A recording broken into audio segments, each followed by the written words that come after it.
Hey guys, welcome back with me again in this channel. On today's tutorial, I'm going to show you how you can use Google Docs with Google Drive for seamless workflows. Using Google Docs with Google Drive can help you streamline your workflows by integrating document creation, organization, collaboration, and sharing. And this is how you can leverage the two tools effectively. First, you can create and save Google Docs in Google Drive. If you want to, you can directly create docs in Drive. So you can just open the Google Drive, tap on the new button at the top left corner, and then select Google Docs to create a blank document. So you can click on this, or you can also choose a template to use a pre-designed layout. So the document is will be automatically saved in your Drive. And if you want to, you can also organize files in folders. You can create folders in Drive by clicking on this new folder, and you can drag and drop your Google Docs file into the relevant folders for easy access. You can also share and collaborate on the Drive.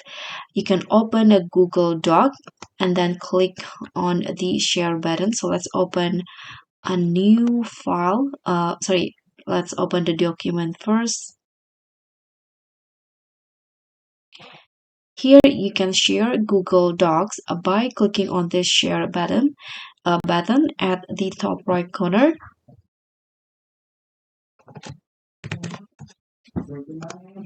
And then you can just enter the email addresses or copy a shareable link.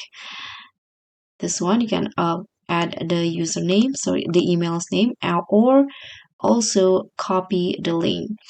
And here you can also adjust the permissions. Viewer can view only, commenter can add comments but not edit, and editor can make changes to the document.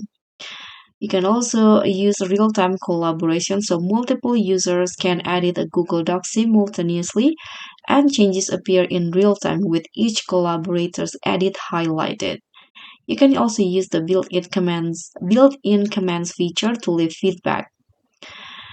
And you can also do seamless file access across devices. You can sync files with Google Drive app. Just install the Google Drive application on your mobile device or desktop and access Google Docs saved in Drive from anywhere. You can enable offline mode for Drive by going to the settings on Drive in here, and then you can just enable the offline mode to edit without the internet. This one offline. You can also use version control and recovery. You can track document changes and recover deleted docs. You can open the Google Drive and navigate to the trash folder in here. And then you can just right click on the file and select restore if it accidentally deleted. And you can also streamline workflows with Google Drive features. You can use shortcut for quick access and search and organize. Here you can search for the Google Docs document directly in here on the Drive. So that's very much all. Thank you so much for watching. Don't forget to like, comment, and subscribe. Also click on thanks. Bye.